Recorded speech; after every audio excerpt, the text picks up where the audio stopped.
Welcome. Today we're looking at applying volume, planning an aquarium. So here I have a figure drawn, and you can see all of its different dimensions. It's 10.5 feet wide total by 7 feet tall. This little section here is 6.5 feet. This little section here is also 6.5 feet. This is 7.5 feet. We have 4 feet wide for this little jut out down here near the bottom, and then it's also 7 feet high here, and its total length on this side is 14 feet. And what we need to do is we have two jobs with this problem. First, we need to find the area of the floor in this building, and then we also need to determine the area of this building, or of this figure. So the first thing that we need to do is to cut this into two manageable parts. Now there's a couple different ways we could do this, but I'm deciding to cut it straight across. Okay, now what this is going to do is it's going to make it, like I mentioned earlier, it's going to make it manageable. And since we're talking both volume and area, our first situation we are looking for is we need to find the area of the floor in this building. So we are looking for the area of the base. Area of the base is also the same as big B. So we are looking for the big B in this situation. So what we need to do is we need to take the 10.5 and multiply it not by the 14, but by the 6.5. This 6.5 is the same measurement for this side as well, so we do 6.5. So then what we need to do is we need to multiply these two numbers to get our answer for this area of this section of the floor.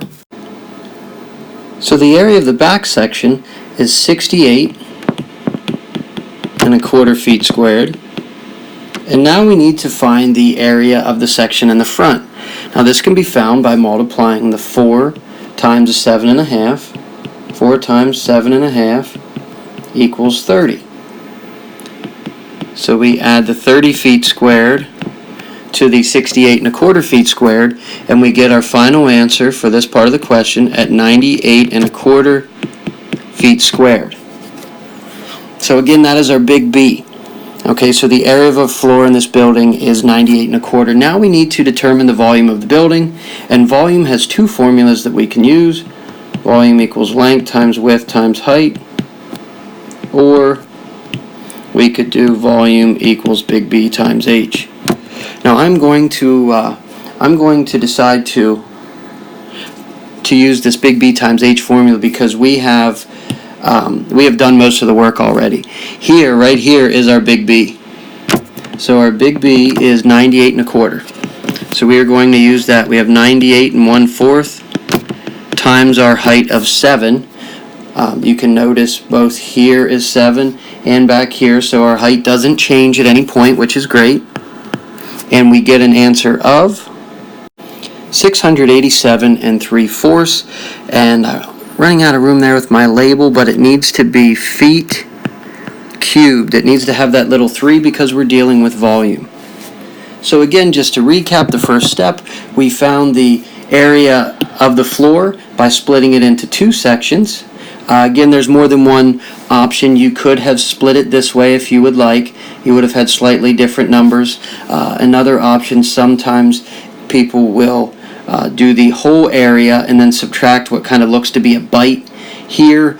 But this is one of those methods that I decided to choose. Then with our volume, we listed both formulas, and it just made sense to me to do the big B times H, which gave us the final answer of 687 3/4 feet cubed. Now, for those individuals in my class, my students, what I would like you to do, try this section.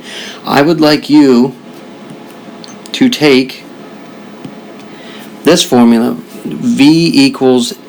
volume equals length times width times height, and I would like you to go through this picture, and I would like you to show your work, show your steps of multiplying that together, length times width times height, and you will need to do, we'll call this part A of it, that front shape, and the back section we'll call B. So figure out what the volume of the A section is and the B section, add those two together, and we should be able to get the same answer of 687 3/4 feet cubed. As always, I hope this helped.